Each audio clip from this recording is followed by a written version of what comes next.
All I need comes to me when I need it. About a year ago, I heard this mantra in a meditation.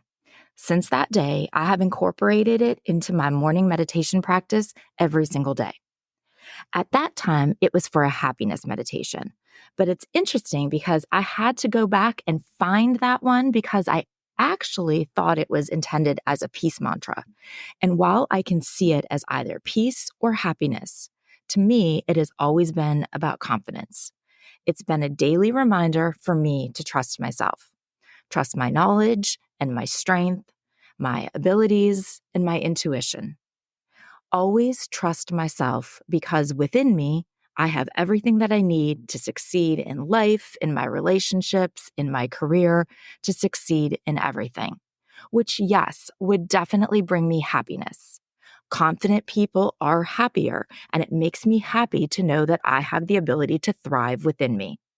But it also does bring me peace. It reduces anxiety to be able to trust in myself. And to me, that's also confidence. Confident people also have less anxiety. Including this mantra each morning is a daily reminder that I can always trust myself because all I need comes to me when I need it.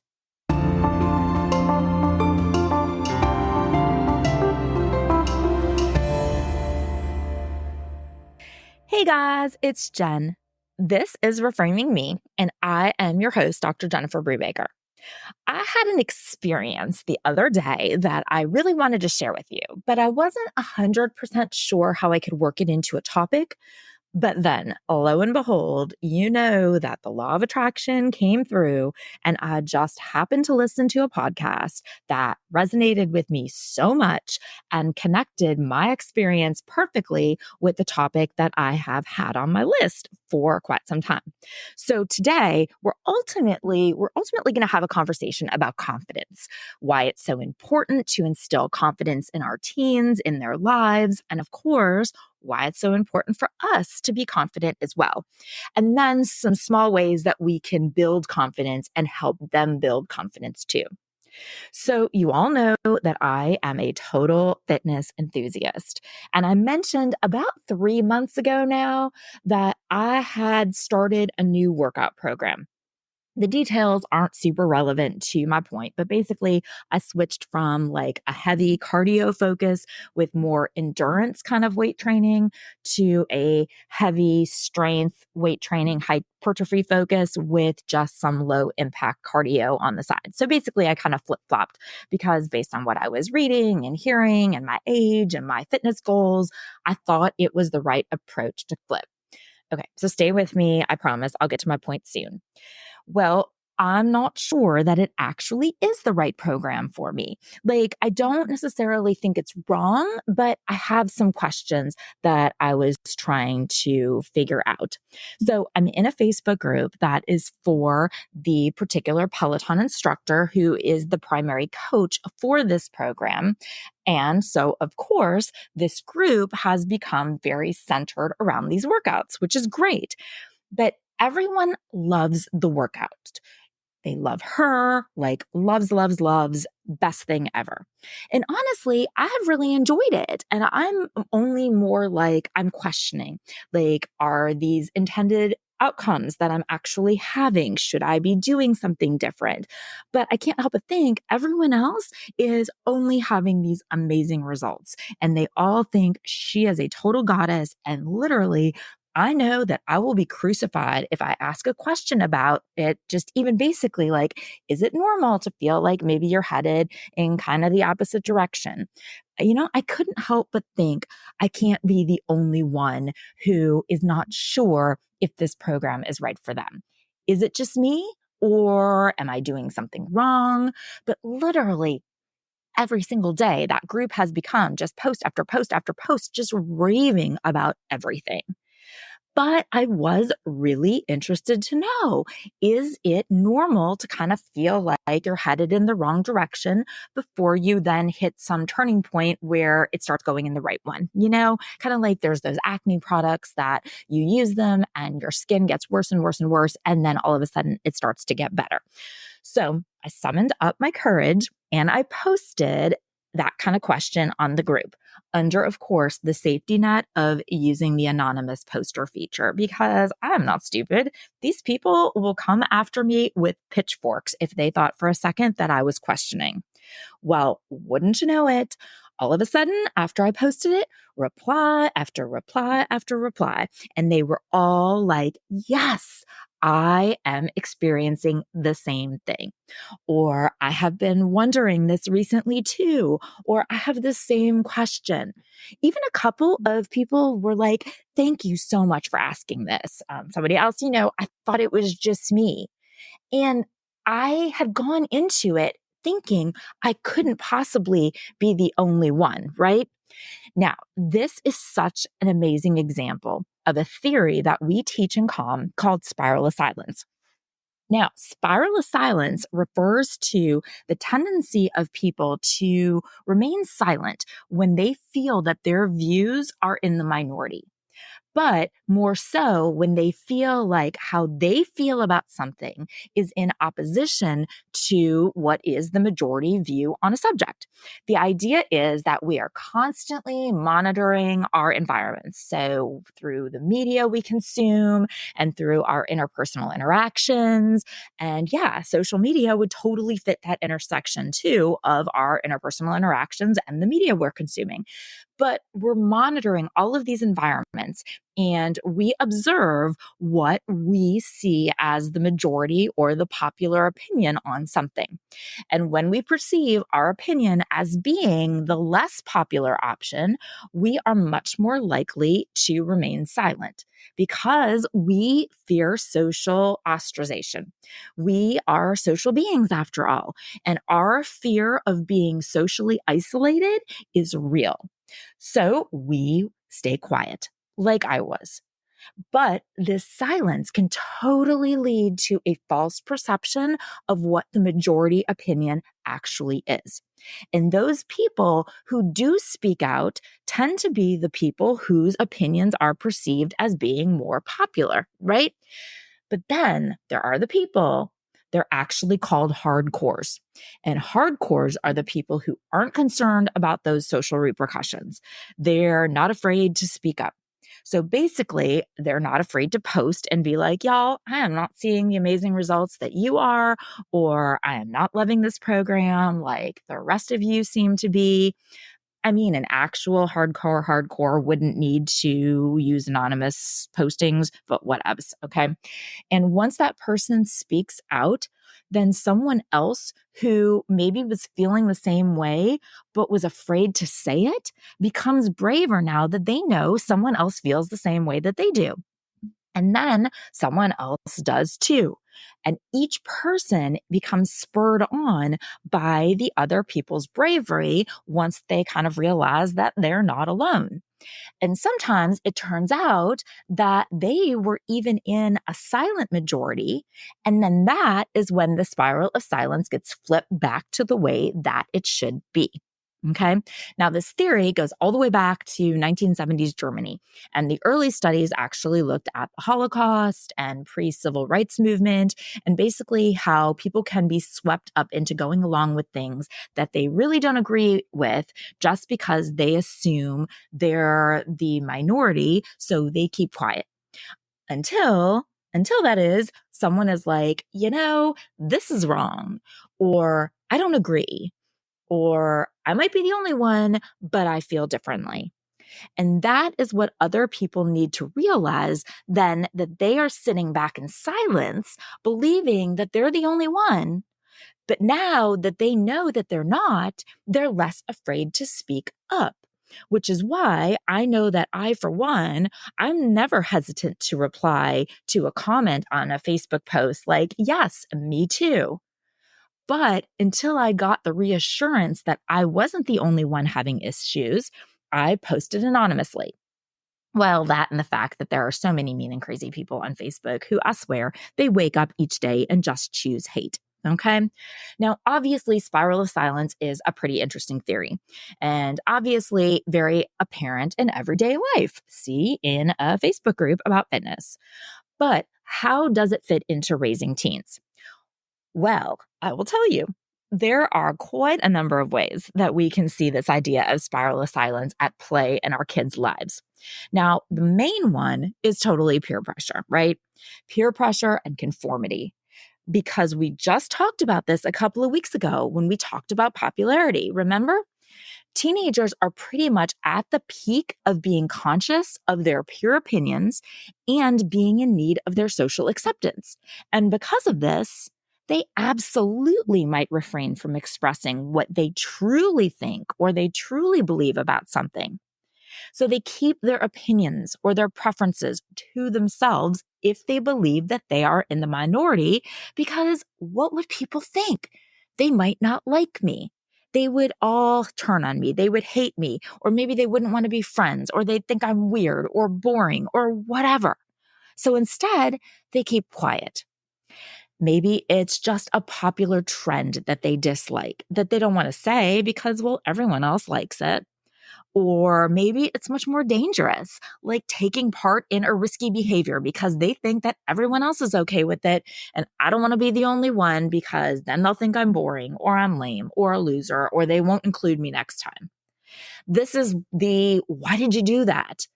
And, the response, I don't know, because everyone else was. Well, it's peer pressure. They were pressured into doing something that they didn't like or they didn't agree with or that they knew was wrong. But why did they do it? They did it because they thought that they were the only one who didn't want to, and they were afraid to speak up.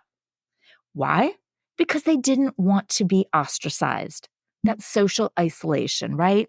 A teenager's biggest fear. And them doing stupid shit because of peer pressure is a mom's biggest fear. Ironic, right? Now, obviously, we have always faced peer pressure, so it's not like this is a new thing for this generation. But the prevalence of social media in our kids' lives, it means that the spiral of silence is only intensified. Remember, I said that the spiral of silence is based on the idea that we are constantly monitoring media and interpersonal relationships in order to determine what the majority opinion is on something. Well, and there is nowhere where we can more easily monitor what people think about things than on socials, right? And we all know that no one has their fingers on that pulse more than teenagers do. So, of course, they are going to feel more pressure to conform to the popular opinions that we see online. And they're going to suppress their own views if they contradict what they see as what's trending or what's being endorsed by people in their social circles or what influencers are doing. And then social media gives even more potential social repercussions for not conforming, right? Not only can they freeze you out in person, but they can ghost you online too.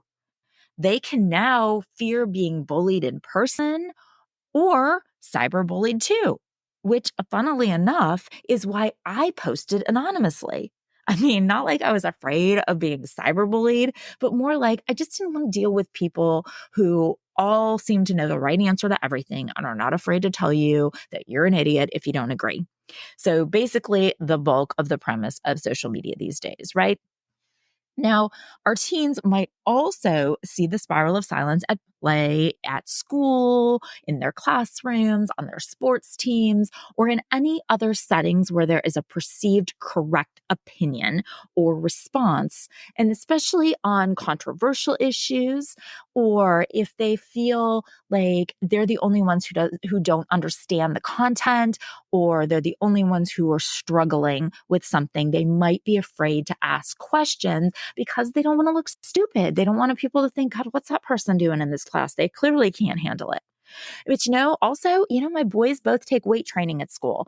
And one of mine has even gotten really hurt in weight training because they don't warm up properly.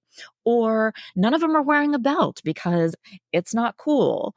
Or they're encouraged to put too much weight on. So it doesn't necessarily need to be a controversial issue or learning issue. It can be we don't want to question the coach type of situation too. Now, the pressure to conform to what teachers or parents or any other authority figure believes can be a really powerful silencing force.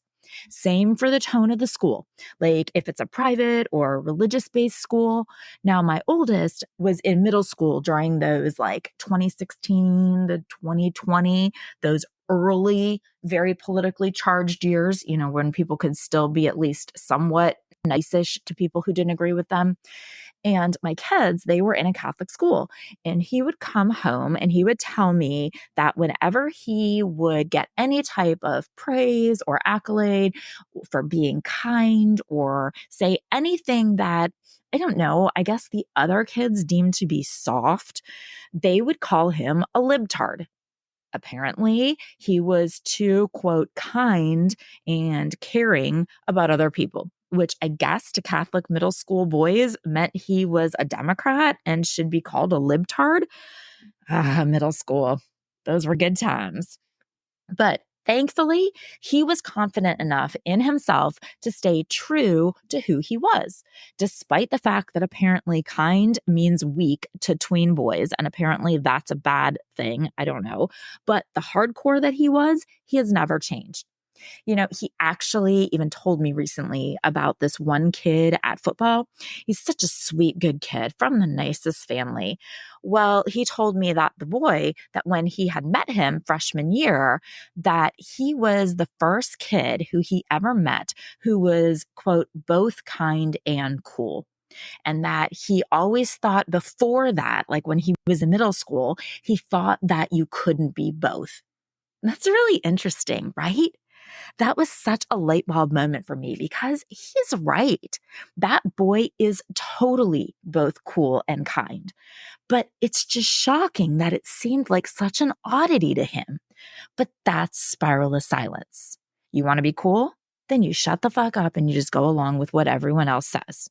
Because we know that during these years, teenagers are exploring who they are and forming their identity.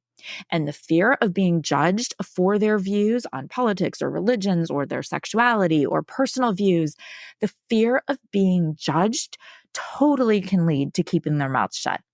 They absolutely may not feel confident or safe enough to share these parts of themselves yet.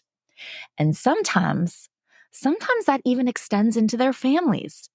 We know that teens who come from like cultural or religious or just family backgrounds that have strong expectations about beliefs and behaviors, we know that the kids know that if their personal views or their identities or their behaviors diverge from these norms, their families are going to be the ones to ostracize them. Which is just heartbreaking to me that these teens might choose silence over expressing who they are simply to avoid conflict with their families or to avoid the disappointment that they know their families would feel about them.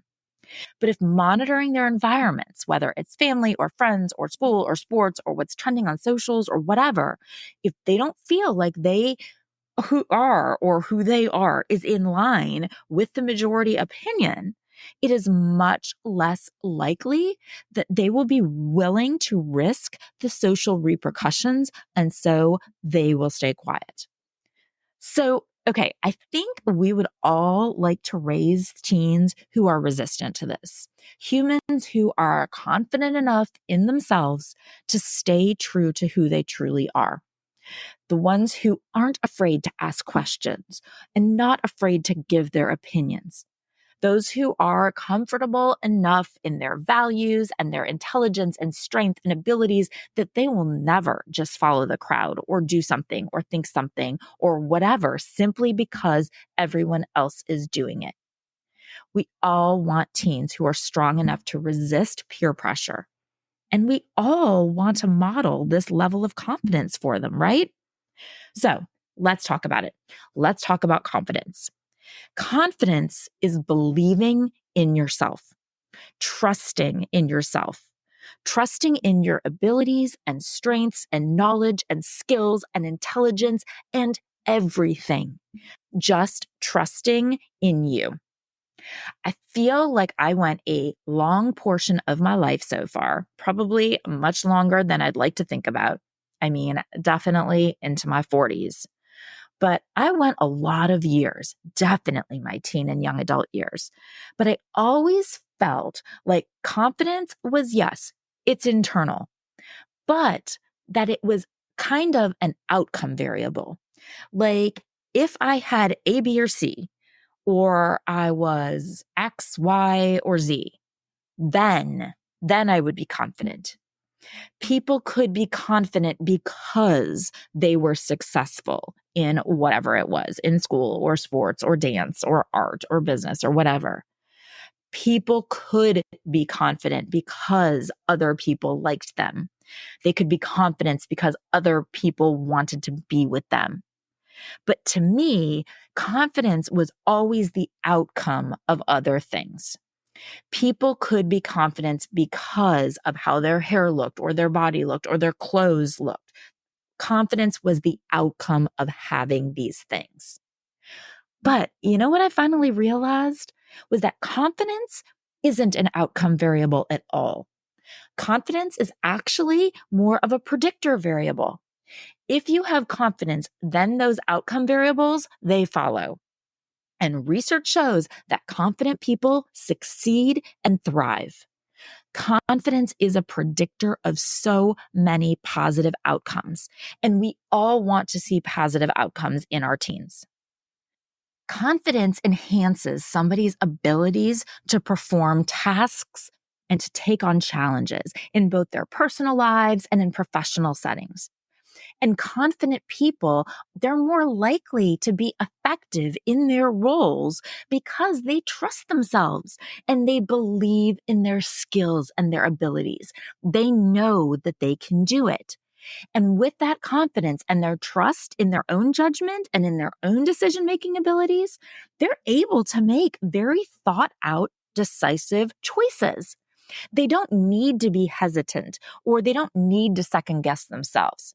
And these abilities, they make for great leaders. And that is why confidence and leadership, they go together. It's not the leadership that gets them the confidence. It's the confidence that gets them the leadership role. And that confidence then helps to inspire and to motivate other people.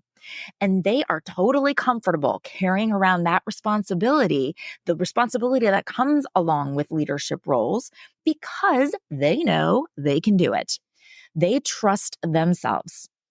And a confident demeanor, it can open up doors to brand new, awesome opportunities. People who have confidence are often more likely to be noticed, and they're more likely to be offered other opportunities and to be considered for leadership roles or to take on new and challenging projects. Because they are confident, yes, they get more opportunities to succeed. So no, the success doesn't make them confident. The confidence provides them with the opportunities to succeed, to pursue personal growth, to set challenging goals. It enables them to step out of their comfort zone and to try new things, which we all know is totally essential for personal development and for professional growth too, right? So confidence can lead to better job performance because they trust themselves. And so they are more likely to receive promotions or raises or be put on special projects. And again, the confidence was there first and predicted the outcome that this growth and achievement actually happened. Now, remember a couple of weeks ago, we talked about popularity? Well, confidence can lead to much more rewarding social interactions. Confident people are often much more outgoing and they're seen as being more charismatic and approachable. And confidence allows people to communicate more openly and be more assertive. And that way, if they're more assertive and more open, they can have healthier and more balanced relationships. And then mentally, of course, confidence breeds resilience. People who are confident are much better equipped to handle the setbacks or failures that come in life because they view these setbacks or failures as opportunities for growth rather than seeing them as being reflective of their own failures. And that level of confidence can alleviate feelings of anxiety and stress, especially when they're in challenging or unfamiliar situations, because they tend to approach everything with much more positive and proactive attitudes. Why? Because they trust themselves, because they know they can do it. Now, confidence is linked to higher levels of overall life satisfaction and happiness. People who are confident in themselves and in their abilities tend to have a much more positive outlook on life. They feel encouraged to pursue personal growth. They want to set challenging goals for themselves. They feel able to step out of their comfort zone and to try new things, which that is so essential for personal development. And because of all of this, because of these lower feelings of inadequacy, the less negative thought patterns, higher self esteem, because of that, confidence contributes to better mental health. So it doesn't matter if you're 14 or you're 44. Confidence is consistently the predictor variable. It is absolutely not the outcome of anything else. And that shift of perspective, that shift is life changing for me, for you, or our teens.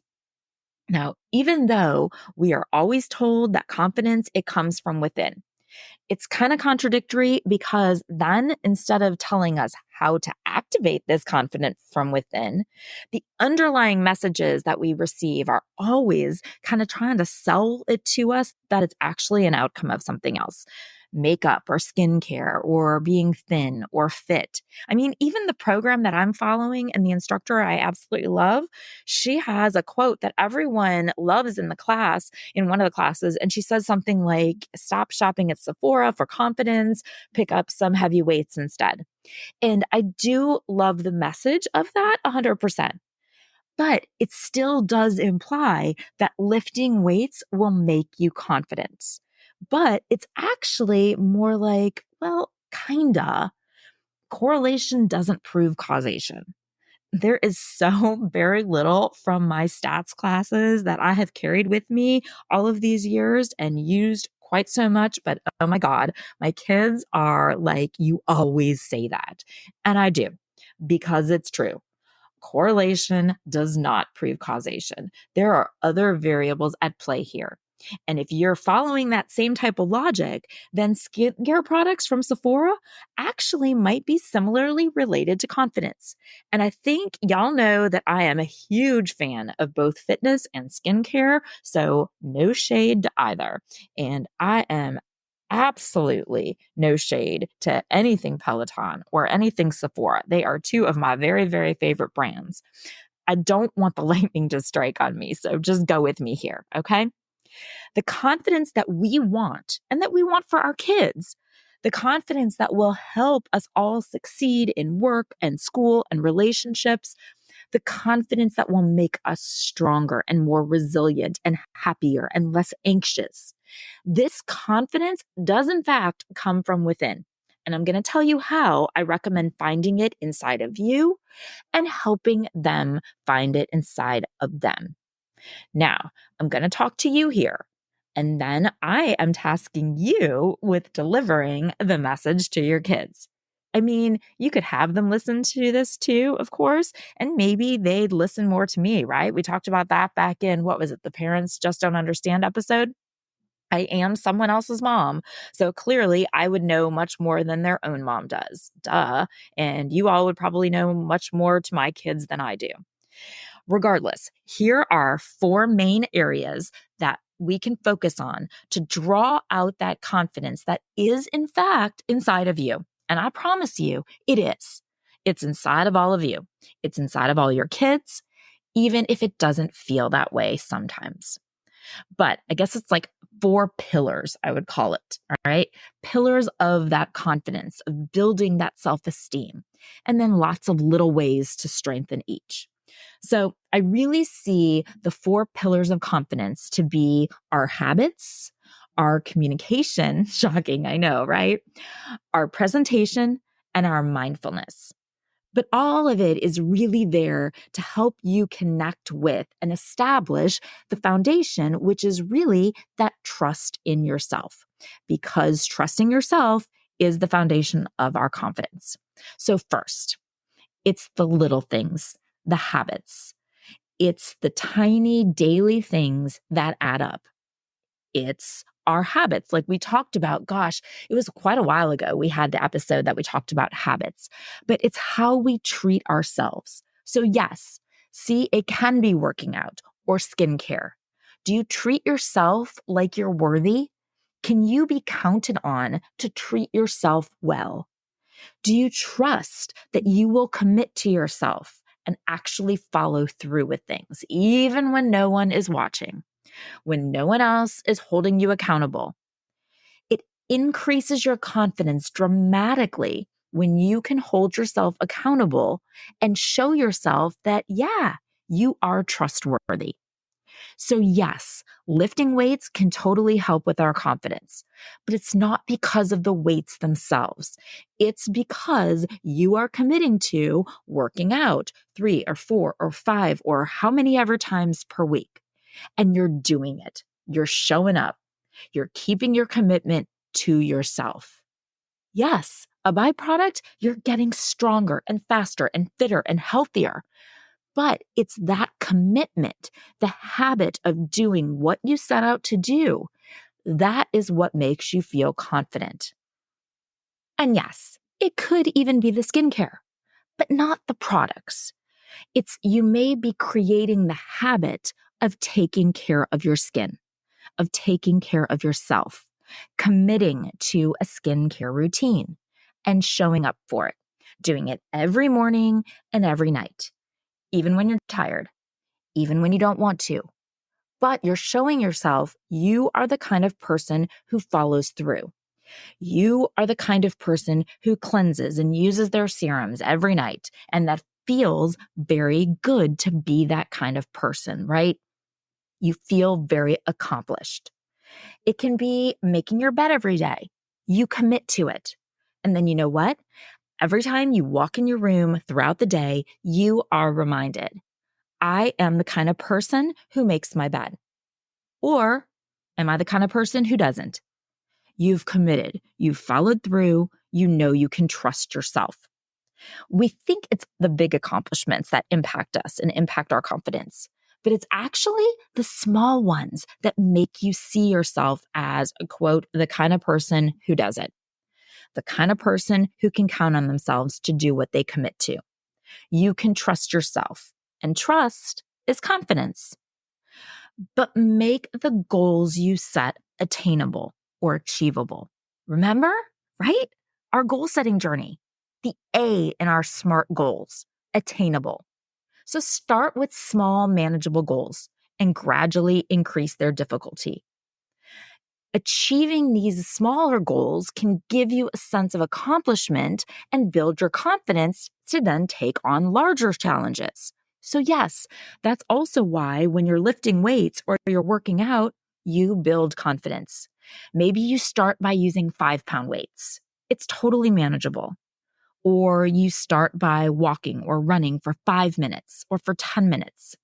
Maybe you set the goal of getting up or going to bed 5 minutes earlier, or meditating for 5 minutes each day, or flossing 3 times a week. I remember back before I was really good about flossing, and one of my friends who is my dentist or my kid's dentist, that she said when she started flossing regularly, she would set the goal of flossing 3 times a week. And then eventually it's kind of 4 times. And then it's just kind of like, well, I'm doing it every night. Make your bed on weekday mornings. That could be a goal. Or not drinking wine Monday through Thursday nights. Make the goal small and achievable. Accomplish it. See that you can do it. You're the kind of person who flosses. You are the type of person who follows through, or who lifts weights, or who meditates every day, or who goes to bed early when they say they will, and recognize and celebrate these achievements. It doesn't matter how small they are.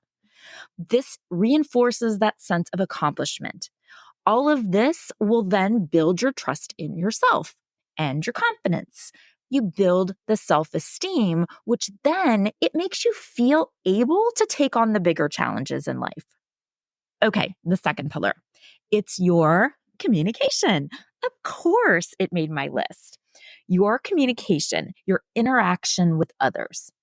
I mean, the first and the easiest, or I guess simplest, it's not necessarily easy, but it is simple. Engage in conversations, even small talk, but engage in conversations with other people. This will improve your social skills and it will make you feel more connected and more confident in social settings.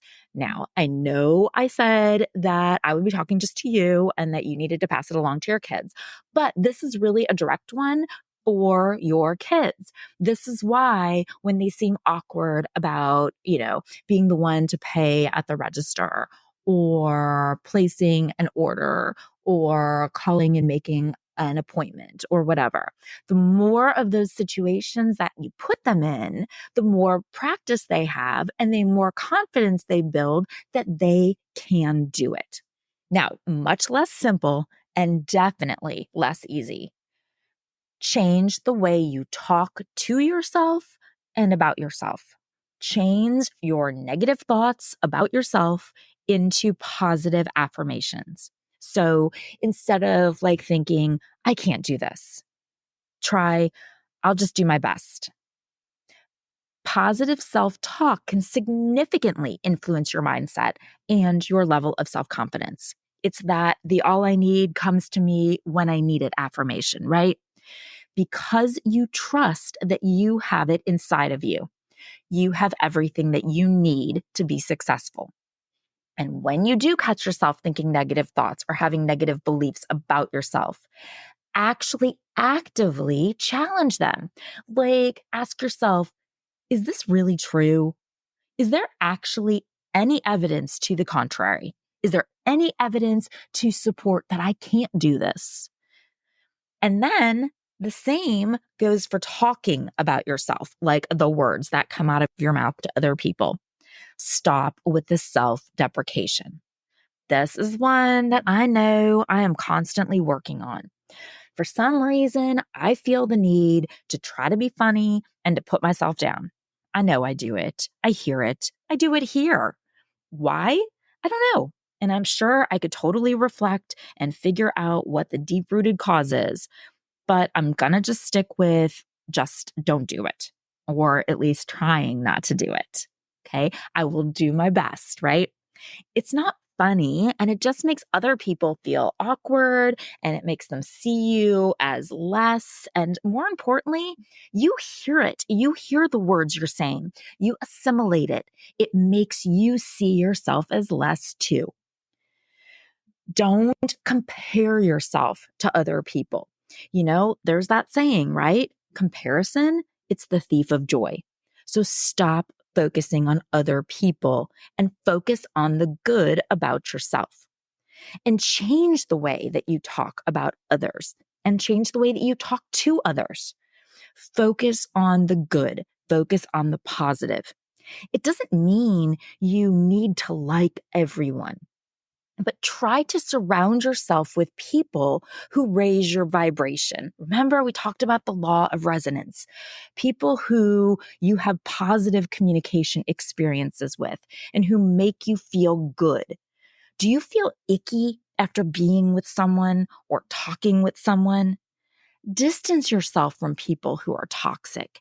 They may be bringing out toxicity in you too. And when you feel that toxicity or that negative starting to come out of your mouth or come into your head, just catch it. Catch yourself. You don't want to be that person. So maybe make the goal of also not talking negatively about others or not spending time with people who do. But don't confuse helpful or constructive criticism for toxicity. I think that is a line that gets blurred sometimes, especially with our teens. But we can all be defensive for sure. And if we can realize that we don't need to be perfect, we can take that input We can respond from that place of trust in ourselves that we are not bad. We may just be wrong or need improvement or need clarification. Separate what you do from who you are at your core. You can still be confident and yet need some improvement. The two are not related at all because remember, the confidence isn't the outcome. And similarly, don't ask for so much advice and so much reinforcement. I mean, obviously, ask for advice or ask for help, yes, but not on every little thing. I know I catch myself doing this one all the time, and it's something that I am actively working to stop. What should I wear? Or does this outfit look nice? Ugh, I so very need to not do this. It is obnoxious, I know. Because again, I need to trust that I know the answer. What do you think? What should I do? And it's funny because just yesterday, I actually deleted a text. I stopped myself from texting one of my good friends about something. So I'm doing this short course at a conference in Boston this month, and she's the conference planner. And I was just about to ask her, I typed out the text. I was just about to ask her, what should I do? How should I present the content? What do I include? And I caught myself and I'm like, stop it. This is your course. You are the one who knows this content best. You are the public scholar. You are the one who knows this material the best. Stop asking for advice when you don't need it. Actually, it's kind of exhausting to feel like I need to get other people's approval for things. It's that all I need is within me, right? Trust that I can do it. Trust that I know. So the third area on my list, the third pillar, is actually an offshoot of the second. The second was that verbal communication. And the third here is more the nonverbal side, but it's also the little things. How do you present yourself? How you present yourself absolutely impacts how you feel about yourself. God, the one that makes my kids insane because I will not let up on it because it is 100,000% true. Have good posture. Simply standing or sitting up straight has an amazing effect on your confidence. I know it sounds crazy, but good posture conveys self-assurance and actually positively affects your own perception and other people's perception of you. And yes, the same thing goes for smiling. And I know that there's a whole, I don't need to smile if I don't want to smile thing. Well, 100%. And the guy telling you to smile is just ew, right? But the underlying point sometimes gets lost there. What's that old saying? Don't throw the baby out with the bathwater or whatever. I mean, what the hell does that even mean? Oh my God, now I've said it. Okay. I hope it's not one of those old timey sayings that now is terrible to say and I've just gone ahead and said it. Well, if it is, I'm sorry. I literally don't know what I'm saying, but I do know what I mean. I mean, no, a guy shouldn't be telling me to smile so I look prettier. I don't owe him or anyone else a smile or my appearance. However, that does not mean that smiling doesn't make us feel better. It does make us look nicer. It does make us look more approachable, which, yes, makes us look more attractive and feel more confident about ourselves. Smiling, even when you don't feel like it can trick your brain into feeling happier. It can make you feel more confident. So no, you absolutely don't need to smile, but it is a good way to actually pull out that inner confidence. Similarly, what you wear.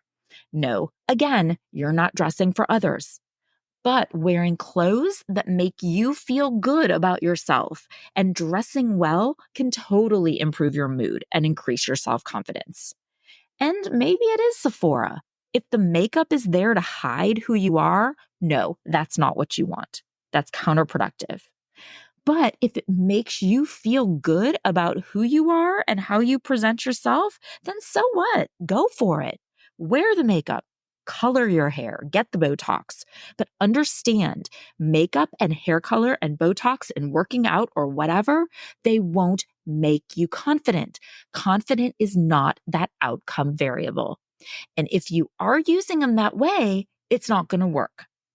But if you're going the other way, and if you trust yourself, you trust that you do know, I care enough to look and feel my best. I care enough to treat myself well. I know that I feel better when I present myself to the world a certain way. Then don't doubt yourself. Don't question it. Don't care what anyone else says. Just do it. It's that self-care. And if you don't want it, then good for you. But it doesn't make you better than someone who does want those things. And then that goes back to the don't have toxic thoughts or talk toxically or negatively about people. Confident people, they don't do that. Confident people don't need to put other people down to feel better about themselves. If you don't need it, awesome. You do you. If you need it, awesome. You do you. I don't really wear makeup, but I do love a makeup tutorial, and I 100% don't judge people who do wear a lot of makeup. But I need lashes, okay? I like lashes. I like having my lashes. I do need cute outfits, okay? I like to buy cute outfits and wear cute outfits. Maybe you don't. And I won't even say good for you because one side of these things isn't like better than the other side. I guess that's where the I love that for you response kind of comes in, right? I love a full face makeup for you, or I love your natural look for you. Does that make sense? Oh no, look at that. I just asked you a question. I asked for reinforcement that I was being clear. Stop it, Jen. You know it makes sense. Don't doubt yourself. Okay. And last, the fourth pillar, all of my woo-woo Jen stuff, the mindfulness part. Mindfulness and meditation practices, they help reduce stress and anxiety, and they lead to higher levels of self-esteem and confidence. Practicing gratitude. If you take time each day to think about or write down things you are grateful for in your life, it can shift your focus from what you feel like you lack to what you actually appreciate about having in yourself and in your life. I've told you about my morning routine with my stretches and today was such a great day. So many good things happened. But it's also why am I so this? Why am I so that? Why am I so good at this? Why am I such a good? Okay, that positive self-talk. You focus on what you appreciate about in your life and about in yourself, and it makes you more confident. Visualize, manifest. You know what powerful tools those are. And why are they so powerful? It's because manifesting and visualizing and achieving your goals, right? It boosts your belief in your ability to succeed. You trust that you can do it. It boosts your confidence in you because all you need comes to you when you need it. Thank you so much for listening. I really appreciate you spending this time with me. Please, if you've enjoyed the show, share it with your friends. That's how we will grow our community. Follow me on socials on Instagram and TikTok. It's Reframing Me. Oh, and I've been doing really good with my TikToks. I've actually posted a couple, so yay me. Please follow me on Facebook. It's Reframing Me. Oh, and join the Facebook group, Reframing Me, the podcast community. Until next time, be well and communicate.